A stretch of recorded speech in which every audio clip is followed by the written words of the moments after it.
Continuamos explicando las fórmulas que había comenzado en el catecismo pasado.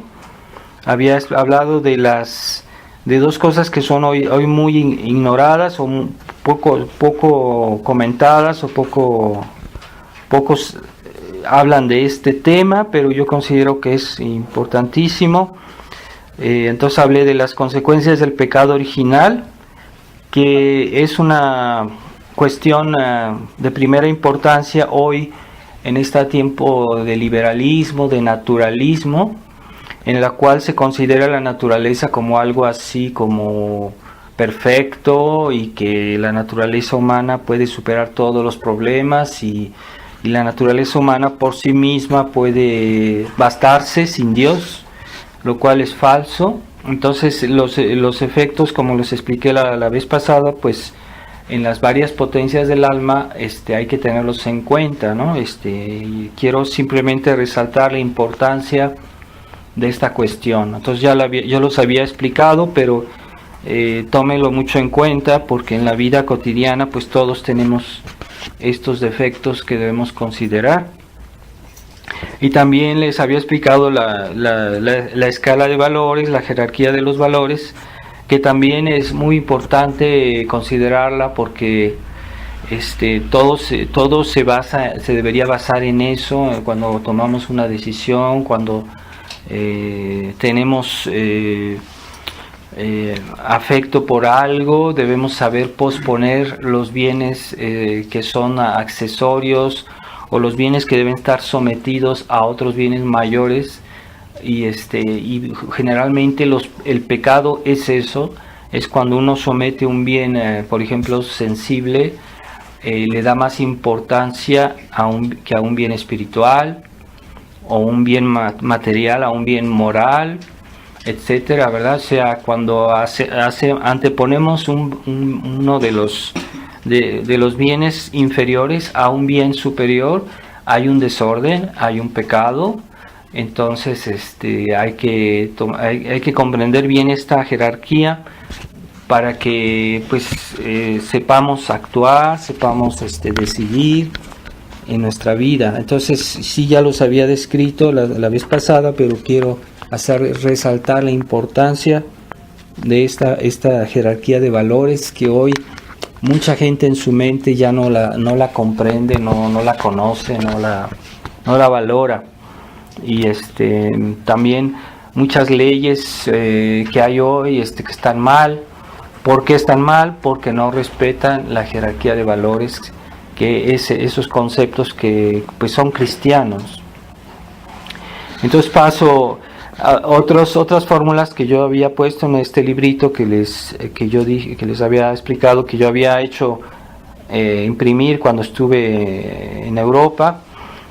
Bueno, algunas cosas ya se las expliqué. Por ejemplo, aquí están los 10 mandamientos, los preceptos de la iglesia, los 2 mandamientos de la caridad, las fiestas de obligación en la Iglesia Universal. Esas son más de las que generalmente festejamos, porque sabemos que en México el gobierno anticristiano no ha querido que esas fiestas se celebren. Entonces en México hay unas fiestas que no obligan, la iglesia no las ha querido hacer obligatorias, porque pues hay personas que las hacen trabajar ese día y no las pueden respetar. Entonces, para que no se falte inútilmente a estas fiestas, o a estas fiestas de precepto, pues la iglesia ha quitado la obligación en México, pero en la Iglesia Universal siguen siendo vigentes. Entonces es bueno saberlo, qué fiestas son, por si un día, pues ese día podemos tener pues tal vez ir a misa o hacer algo para para santificar esas fiestas. Entonces la primera es la fiesta de la octava de Navidad, el 1 de enero, fiesta de la circuncisión de nuestro Señor. La Epifanía del Señor, el 6 de enero. La fiesta de San José, el 19 de marzo. La Ascensión de nuestro Señor, después de Pascua. La fiesta del Corpus Christi, la fiesta del Santísimo Sacramento. Las fiestas de los apóstoles San Pedro y San Pablo, del 29 de junio. La fiesta de la Asunción de la Santísima Virgen. La fiesta de todos los santos, el 1 de noviembre. Y la fiesta de la Inmaculada Concepción, el 8 de diciembre. Y Navidad, claro, el 25 de diciembre. En México es la fiesta de Nuestra Señora de Guadalupe, que es el 12 de diciembre. Esa todavía se respeta, pero las otras ya no se respetan. Así que por lo menos sepamos que en la Iglesia Universal esas fiestas obligarían normalmente la asistencia a la misa el domingo bajo pecado grave. Después están los 7 pecados capitales, que estos necesitan una explicación muy detallada, pero hay que saber, estos son cosas que uno debería saber de memoria, ¿verdad? Que a los niños deberían aprender de memoria. Entonces, primero el pecado de orgullo, segundo la avaricia, tercero la lujuria, cuarto la ira, quinto ¿cómo se llama? El exceso en el comer, la gula, después la envidia y la pereza o asedia. Son los 7 pecados capitales. Las 8 virtudes evangélicas, estas virtudes es el resumido del espíritu evangélico contrapuesto al espíritu del mundo. Entonces esto es realmente opuesto a la sabiduría mundana que hoy reina en el mundo por todos lados. Estas máximas de nuestro Señor realmente nos dan la medicina opuesta al espíritu mundano, porque hay mucha gente que tiene espíritu mundano y no se da cuenta. A veces es más menos fuerte que en otras, pero aquí tienen ustedes la medicina. Entonces, bienaventurados los pobres de espíritu, porque el reino a ellos pertenece el reino de los cielos. Bienaventurados los mansos, porque ellos poseerán la tierra. Bienaventurados los que lloran, porque ellos serán consolados. Bienaventurados los que tienen hambre y sed de justicia, porque ellos serán saciados. Bienaventurados los misericordiosos, porque ellos encontrarán misericordia. Bienaventurados los corazones puros, porque ellos verán a Dios. Bienaventurados los pacíficos, porque ellos serán llamados hijos de Dios. Bienaventurados los que sufren persecución por amor de la justicia, porque el reino de los cielos les pertenece. Estas máximas realmente son las que más chocan al espíritu mundano y es bueno meditarlas y para aplicarlas en nuestra vida. Los 3 enemigos del alma, que son estos enemigos las fuentes de todas las tentaciones que podamos tener y a los cuales debemos siempre combatir, que hoy en la iglesia modernista, la iglesia conciliar, ya no se habla prácticamente de ellos, o sea, se diluye mucho este combate contra los enemigos del alma, el mundo sobre todo, porque este concilio pretendía abrir las puertas al mundo, lo cual es una contradicción con la doctrina de la iglesia. El demonio, que el cual no se habla más, prácticamente no se habla de él, de su existencia, de su acción, y la carne, que son pues nuestra naturaleza humana, que tiene sus debilidades, sus fragilidades y que se combate justamente con penitencia, con oración, con sacrificio. Y hoy pues ya sabemos que la penitencia prácticamente es ignorada en la iglesia conciliar. Después están las 3 concupiscencias: la concupiscencia de la carne, la concupiscencia de los ojos y el orgullo de la vida. Estas concupiscencias pues se puede decir que están comprendidas en la carne, ¿no? El enemigo del alma, de la carne, pero son aspectos de esta tendencia de la naturaleza, ¿no? De la concupiscencia de la carne, concupiscencia de los ojos y el orgullo de la vida. O sea, las 7 obras de misericordia corporal, que son más conocidas, pero que son también no suficientemente conocidas. Primera, dar de comer a los que tienen hambre, dar de beber a los que tienen sed, vestir al desnudo, recibir al peregrino, visitar a los enfermos, visitar a los prisioneros y enterrar a los muertos. Estas obras de misericordia, pues hay gente que ni siquiera piensa que Dios nos pide practicarlas. Y a veces, ¿quién piensa de ir a visitar a un enfermo? Cuando tenemos un amigo o un pariente enfermo, pues darle una visita es una obra de caridad, de misericordia espiritual, corporal. Y pero hay las obras de misericordia espiritual que también son para practicarlas, pero que son más importantes. Y eso es lo que hoy la gente invierte. Generalmente piensa mucho en la misericordia corporal y se apiadan mucho de la gente que sufre físicamente o alguna cosa física. Está bien, pero no es lo más importante ni lo más grave. Es más grave la miseria espiritual. Entonces, estas obras recomendadas por la Iglesia son, primero, aconsejar al que no sabe. Segundo, enseñar al ignorante. Es aconsejar al que tiene necesidad, o sea, al que tiene necesidad de un consejo, ¿no?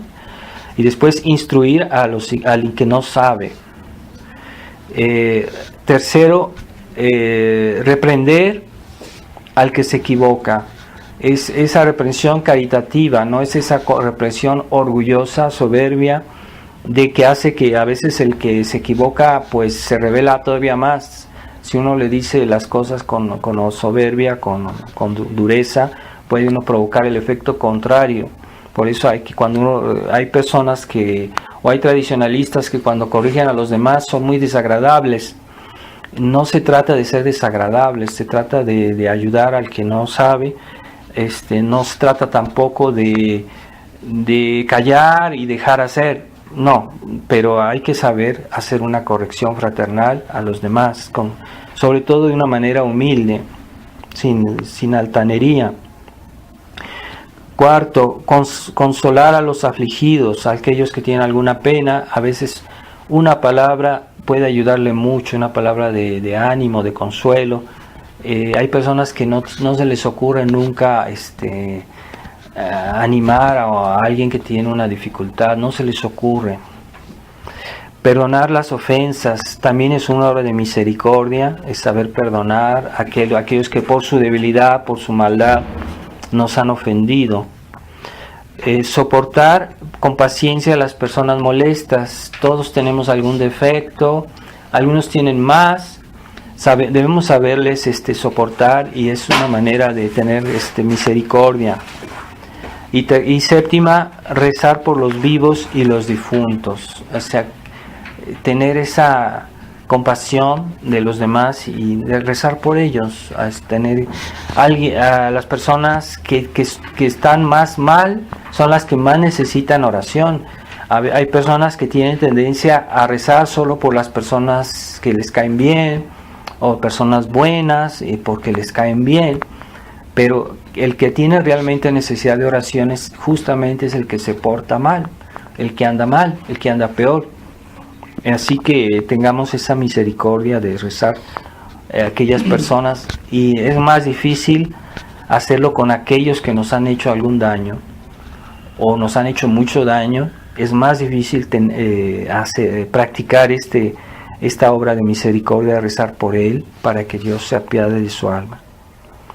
Después, los 3 consejos evangélicos no son obligatorios, pero son consejos. Pobreza, castidad y obediencia. Los religiosos practicaban estos consejos de una manera muy perfecta, porque hacían voto de pobreza, voto de castidad y voto de obediencia. Entonces, algo que es aconsejado, ellos hacían una promesa formal, como un juramento para conservar esos votos toda su vida, lo cual es heroico, pero estos consejos facilitan nuestra santificación, para alejarnos del pecado, para acercarnos a Dios. Entonces todos podemos practicarlos en cierta manera según nuestro estado. Hay personas que, aunque vivan en el mundo, pueden de cierta manera practicar la pobreza, evitando pues la soberbia en el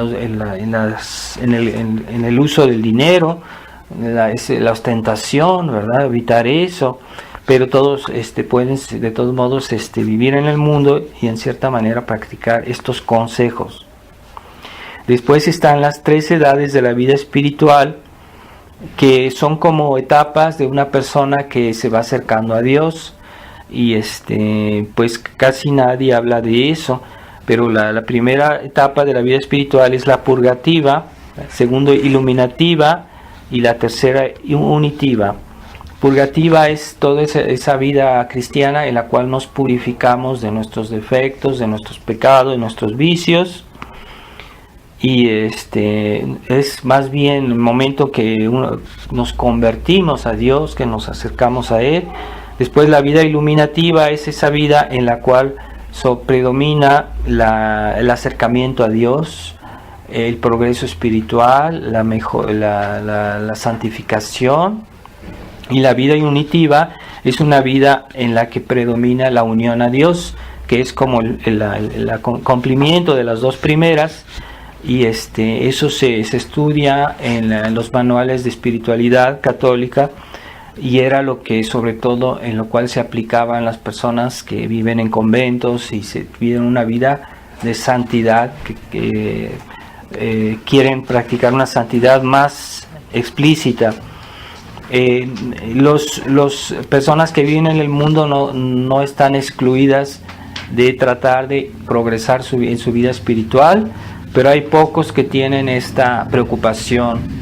Entonces yo les animo a no ser católicos mediocres, sino que traten de no solo permanecer en la vida purgativa, siempre en los mismos problemas, los mismos defectos, los mismos pecados, sino tratar de subir a la vida iluminativa y a la vida unitiva, en la cual predomina la unión a Dios a la exclusión de todo mal. Después están las cualidades de la oración, que debe ser atenta, humilde, confiante y perseverante.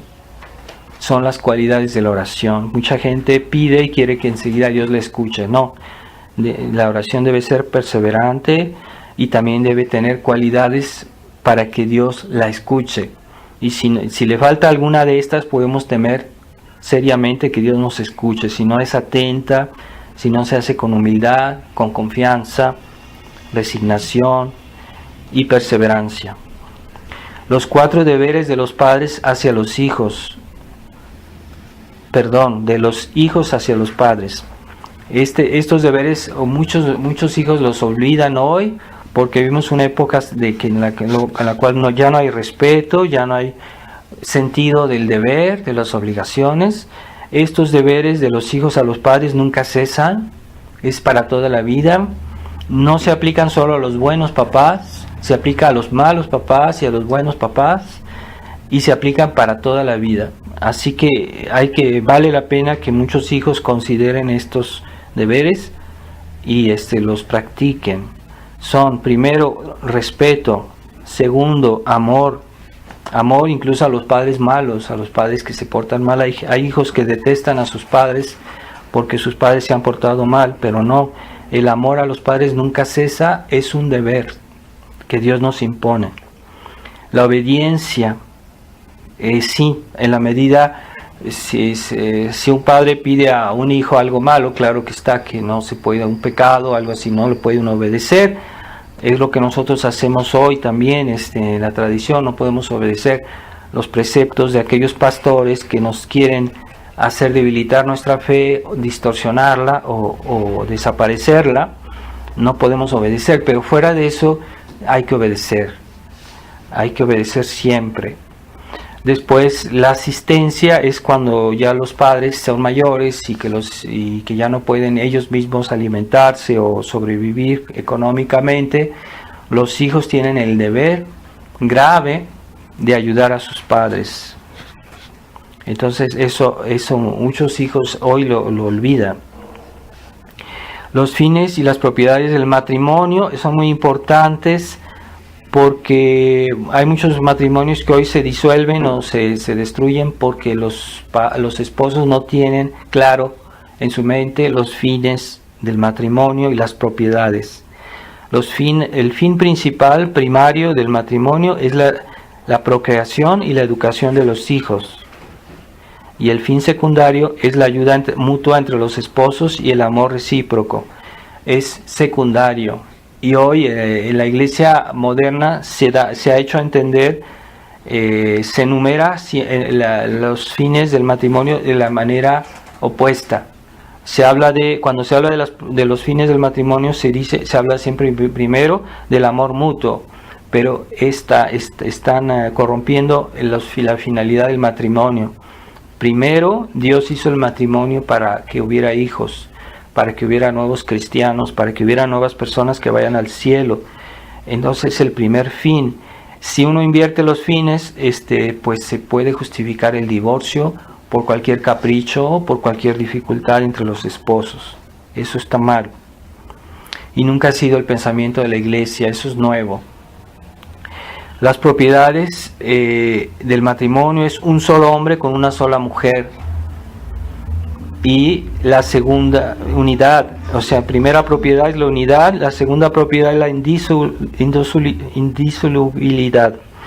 Es por un decreto divino que Jesús dijo en el Evangelio, está en el Evangelio, lo que Dios unió al hombre no lo separe. Así que ni siquiera el Papa puede disolver un matrimonio bien hecho, católico, no lo puede disolver porque es una ley divina y la ley divina está arriba de la ley incluso de la iglesia, del Papa. Entonces hoy se disuelven los matrimonios con una facilidad espeluznante y en realidad se está fomentando el divorcio que está prohibido por la iglesia. Entonces puede ser, hay casos en que hubo un vicio de forma y que hay matrimonios que en realidad nunca existieron, que no fueron válidos desde el principio. En ese caso la iglesia solo declara que no hubo matrimonio en ningún momento, pero no está haciendo una anulación en el sentido propio de la palabra, simplemente es una declaración de nulidad. Pero esa declaración de nulidad la iglesia no la puede forzar porque fulanito no se entiende bien con su esposa, entonces quieren divorciarse y van a pedir que les anulen el matrimonio. Eso es una cosa arbitraria, pero hoy se generaliza y cualquier persona por cualquier excusa, por cualquier razón pretenden que su matrimonio no fue válido. Y es un abuso completo y los hombres de iglesia fomentan estos abusos hoy. Hay muchos casos de anulación que son un abuso, que no son justificables y que en realidad están fomentando la división de los hogares. Los 6 pecados contra el Espíritu Santo: desesperar de su salvación, esperar con presunción a salvarse sin buenas obras. Hay personas que dicen Dios es muy bueno y me voy a salvar, pero no hago nada. Pues es un pecado contra el Espíritu Santo. Dios nos pide obras, nos pide actos, nos pide cosas concretas. Y si no hacemos eso, no hacemos nada, no esperemos salvarnos, porque no hay salvación para los perezosos, los flojos, los negligentes, los que no hacen nada. Muchos católicos de esos perezosos que sí son buenos para criticar, son buenos para criticar al sacerdote, para criticar a las personas, a los demás, pero en su vida no hacen nada, no ayudan ni manualmente ni económicamente, pero sí critican. Combatir la verdad conocida es un pecado contra el Espíritu Santo. Cuando yo veo algo que es verdad y lo niego, es un pecado contra el Espíritu Santo, sobre todo si es la verdad de la fe, la verdad de la iglesia. Tener envidia de las gracias espirituales no es la envidia común, que a veces una persona puede tener envidia porque alguien tiene algo que él no tiene, una propiedad, una cosa material. No, es la envidia porque alguien tiene gracias espirituales, porque una persona es mejor o porque una persona tiene una cierta virtud, ese pecado adquiere una gravedad particular. Entonces es el pecado contra el Espíritu Santo de la envidia. Ese pecado Dios lo castiga gravemente con la ceguedad de espíritu. Y hay casos incluso de personas que se pretenden unos héroes de la fe y de la tradición, y en realidad lo que quieren es competir con los otros y hacer que los miren, que los consideren como personas muy católicas o muy sabias o muy santas, y en realidad lo que quieren es destacar, lo que quieren es que hablen de ellos y no buscan con pureza defender la verdad de la iglesia, de la religión. Entonces ese espíritu de competencia entre ciertos tradicionalistas es dudoso. Abstenerse de los pecados, obstinarse en los pecados, o sea, alguien que sabe que está haciendo mal y que se obstina y que pasan los meses, los años y se obstina en seguir en ese pecado, que no lo quiere abandonar, y a sabiendas, es un pecado contra el Espíritu Santo. Y el más grave es la impenitencia final, es aquellos que mueren sin arrepentirse, que mueren. El pecado, por ejemplo, del suicida es gravísimo. O sea, una persona que se suicida, pues prácticamente seguro que va al infierno. No hablo de esos suicidios, de esas personas que tienen una especie de locura, que lo hacen con una cierta inconsciencia, puede ser también. Pero aquella persona que a sabiendas, sin plena conciencia, hace ese acto, es un pecado gravísimo. Los 4 pecados que ya claman venganza delante de Dios: el homicidio, el pecado impuro, pero contra la naturaleza, el pecado impuro contra el orden de la naturaleza, no es un pecado impuro común, es el que va que es contra natura. Después la opresión de los pobres y la retención del salario de los obreros. Hoy hay muchos patrones que no les dan a sus obreros su salario según lo convenido, se los retienen, los hacen esperar, es un pecado muy grave. Entonces aquí termino las fórmulas, y ya el domingo próximo, la próxima vez, trataré de explicarles ya el catecismo por preguntas y respuestas ya en sí mismo.